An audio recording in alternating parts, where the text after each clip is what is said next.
ሻሎም ሻሎም ሻሎም ብሩኻት ሰላም ጸጋ ምሕረት ናይ እግዚአብሔር ምስ ኩልኹም ኣናኹም ሰላሕ ዲኔ ካብ ንክርስቶስ ዝገልጽ ትውልዲ ዓለም ለኻዊ ቤተ ክርስቲያን እዚ ናይ መዓልቲ ቃል ንዝበለጸ መዓልቲ ዝበለጸ ቃል ንካፈለሉ ፕሮግራምና እዩ።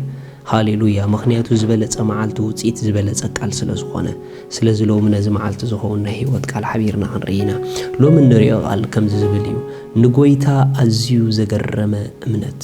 ኣብ መጽሓፍ ቅዱስ ንጎይታ ናይ ኢየሱስ ክርስቶስ ኣዝዩ ዘገረሞ እምነት ኣሎ። ኢየሱስ ተገረመ ድብል ጽሑፍ ድተጻሓፈሉ እምነት ኣሎ። እዚ ድማ ኣባይን ኣብ ህይወትኩምን ኣባኹምን ክርአ ዝኽእል እምነት እዩ። እቲ ዝገርመኩም ጎይታ ኣዝዩ ዝተገረመሉ ዓባይ እምነት ዝበሎ ኣብ መጽሓፍ ቅዱስ ኣብ ሉቃስ ምዕራፍ 7 ጥቕሲ 2 ከምዚ ይብል ሓደ ሓለቓ ሚእቲ ዘኽብሮ ባሪኡ ሓሚሙ ንሞት ቀሪቡ ነበረ። ወረ ኢየሱስ ምስ ሰምዐ መጺኡ ንባሪኡ ከሕውየሉ ዓበይቲ ኣይሁድ ናብኡ ልኢኹ ለመኖ። ንሳቶም ድማ ናብ ኢየሱስ መጺኦም ንሱ ንህዝብና ይፈቱ ቤት ጸሎት ዝሰርሐልና ከዓ ንሱ እዩ እዚ ክትገብረሉ ይግባእ እዩ ኢሎም ኣጽኒዖም ለመንዎ።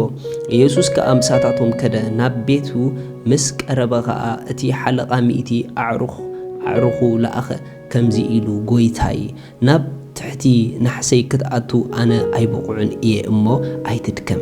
ስለዚ ድማ ንርእሰይ ናባኻ እምጻኣ ብቕዕቲ ንምምጻእ ብቕዕቲ ገይረ ኣይቆጸርክዋን ግናኸ ሓንቲ ቃል ተዛረብ ወደይ ከዓ ይሓዊ ኣነ ድማ ኣብ ትሕቲ በዓል ስልጣን ዝግዛእ ኣብ ትሕተይ እውን ዓቀይቲ ዘለውኒ ሰብ እየ እሞ ነዚ ኺድ ይብሎ ይኸይድ ነዚ ንዓይ ይብሎ ይመጽእ ንባርያይ እውን እዚ ግበር ይገብር ከዓ። ኢየሱስ እዚ ምስ ሰምዐ ተገረመ። ግልጽ ኢሉ ከዓ ነቶም ዝስዕብዎ ህዝቢ ከምዚ ዝበለ ዓባይ እምነትሲ ኣብ ኢየሩሳሌም ኣብ እስራኤል እኳ ኣይረኸብኩን እብለኩም ኣለኹ በሎም። እቶም ልኡኻት ናብ ቤት ምስ ተመለሱ ድማ እቲ ሕሙም ዝነበረ ባርያ ሓዊ ረኸቦ። ብጣዕሚ ዝገርም እዚ ሰብ እዚ ፈሪሳዊ ይኮነን ካብቶም ናይ ሕጊ ተምሃሮ ይኮነን ሓለቓ ሚእቲ ዓቀይታ እዩ። ነገር ግን ነዚ ሓለቓ ሚእቲ ካብቶም ኣብ ቤት መቕደስ ዝመላለሱ ካብቶም ጽሑፍ ዝውዕሉ ሰባት ካብኦም ዝለዓለ ስለ ክርስቶስ ርድኢት ነይርዎ። ምክንያቱ ንኢየሱስ ክርስቶስ ካብቲ ዘገረሞ ሓደ ኢየሱስ መን ምዃኑ ተረዲእዎ እዩ ዝሰብኣይ። ካልኦት ንኢየሱስ ከም ሰብ ክንዕቅዎ ከለዉ እሱ ግን ንሱ ክርስቶስ ወዲ ህያው ኣምላኽ ምዃኑ ስለ ዝተገለጸሉ ኖ ጎይታ ኢልዎ ንቤተይ ክትኣቱስ ብቑዕ ኣይኮንኩን ኢልዎ። ኣነ እውን ናባኻ ክመጽእ ንርእሰይ ከም ብቕዕቲ ገይረ ኣይርአያን ኢልዎ። ንኢየሱስ ቤናይ መለክዕ ይርእይዎ ኣሎ ረእዩ። ንኢየሱስ ቤናይ መለክዕ ፈሊጥዎ ኣሎ ረእዩ። ማይ ጋድ ኩሉ ሰብ ከም ተራ ሰብ ንኢየሱስ እንዳረኣዮ እዛ ሓለቓ ሚእቲ ግን ንርእሰይ ናባኻ ከምጻእ ብቕዕቲ ኮነትን ኢልዎ። ካብኡ ቐጺሉ ድማ ዘገርም ቃል ተዛሪቦ እስኻ እንተ ደኣ ንጉስ ኮንካ ምምጻእ የድልየካኒ ማለት እዩ። ኣነሲ ኢሉ ኣብ ትሕተይ ድግዝኡ ሰባት ኣለውኒ ነቲ ንዓይ ብሎ ይመጽእ ነቲ ኺድ ይብሎ ይኸይድ።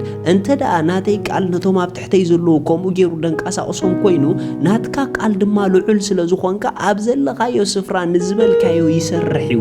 ቃልካ ጥራሕ እንተ ልኢኽካለይ እኹል ንዓይ ኢልዎ። ሓንቲ ቃል ጥራሕ ኣውፅእ ኢልዎ። ርኢኹም ጎይታ ብጣዕሚ ዝተገረመን ድተሓጎሰን ዓባይ እምነት ዝበሎ ንናይ ቃሉ ስልጣን ዝኣምን ንናይ ቃሉ ስልጣን ድግዛእ ሰብ ስለ ዝረኸበ እዩ። ናይ መጨረሻ እግዚኣብሔር ዘትንቖም ሰባት ኣብ ቃሉ ተኣሚኖም ደውድሉ ሰባት እዮም። ምክንያቱ ልዕል ዝበለ ስልጣን ኣብ ናይ እግዚኣብሔር ቃል እዩ ዘሎ። ስለዚ ኢየሱስ ብጣዕሚ ተገሪሙ ኣብ እስራኤል ከም ዝበለት እምነት ኣይረኸብኩን ኢሉ ናይ ቃለይ ስልጣን ተረዲእዎም ቃለይ ጥራሕ ዝደልዩ ኣየጋጠሙንን ኢሉ። ርኢኹም ክርስቲያናት ኮይንና እኳ ካብ ቃሉ ካልእ ተኣምራት እንደሊ ብዙሓት ኢና።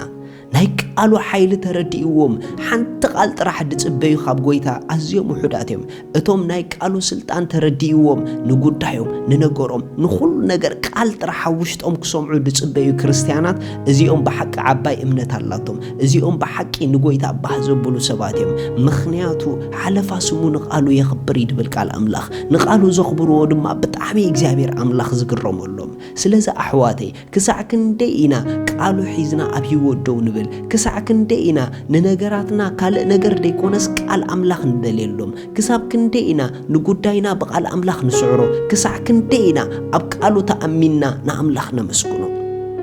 ريخم بطرس نعم سبلو قالاو صلي إلو أبل علماي نخخيد نسخات تخون كان حبلني إلو نعات بالقال مسو صلو نتا قال مسحزا أبتزت حل سفرة أيت حلن مخنياتو نقال دحزو سبات أيت تحلو منيخا قال دحز سب أيت ودقونيخا أبل عل تقال كنتاتو خطرات أرمس جبرو أبل عل تحزو زلو قال قديف ونخنتاتو خأمن بجمرجن كتحل جميرو يسوس كا قصيصو أبل لا أمنت كيلو ريخو محوات قال ترى قديفكم كتحليهم قال ترى حسكم كتكوديهم كل جزء لعل زخونا نجر نقالو أمانو قال كبكم قويتات صليو قال كبكم قويتات صليا قالوا أمن فسك مسحابك حزيو نتقال بتقال دما نخلو زمن هيوتك تساقري مخنياتو أب زمن كله اندا تساقرو اندا سعرو اندا برتعو زخولو قال دحازو سباتيوم كل زد لينا أبقالو اللو أبقالو زي اللي تأمر يلن أبقال كاتأمرات كرئي أعنتي كفت الليل بالمسحف قدوس سلزا حوي سلزا حفتي نقالو انت راحيسكي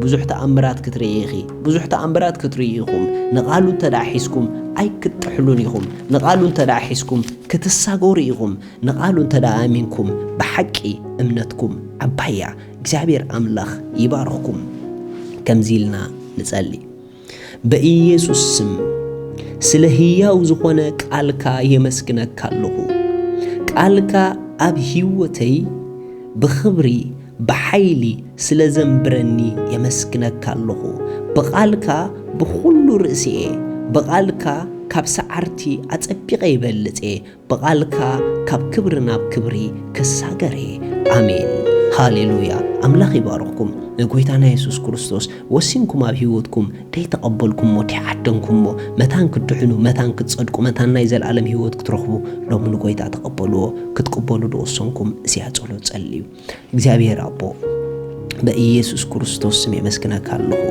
ያአምናለሁ ኢየሱስ ለኃጢአቴ ከም ተሰቅለ አዳ ኃጢአቴ ኩሉ ከፊሉ ከም ዝፈጽሞ ስለይ ከም ዝሞተ አምላኽ ከም ሞታት ብሳልሰይቲ መዓልቲ ከም ዝተንስኦ አቤማን አምላኽ ከም ዝተቀመጠ ያአምናለሁ ኢየሱስ ክርስቶስ ጎይታይ መድኃኒይ አምላኸዩ ካብዛ ሰዓት ንክርስቶስ ብምእማነይ ሓድሽ ፍጥረት ውሉድ አምላኽ ኮይነለሁ መንፈስ ቅዱስ በእምነት ይቀበለካለሁ እዚያ ዝወሰንኩም እንቋ ሓጎሰኩም በዚህ ታሕቲ ዘሎ ከም ደወሰንኩም ሓብሩና ደድልየኩም ሓገዝን ጸሎትን ከአኽን ገብረልኩም ኢና ሻሎም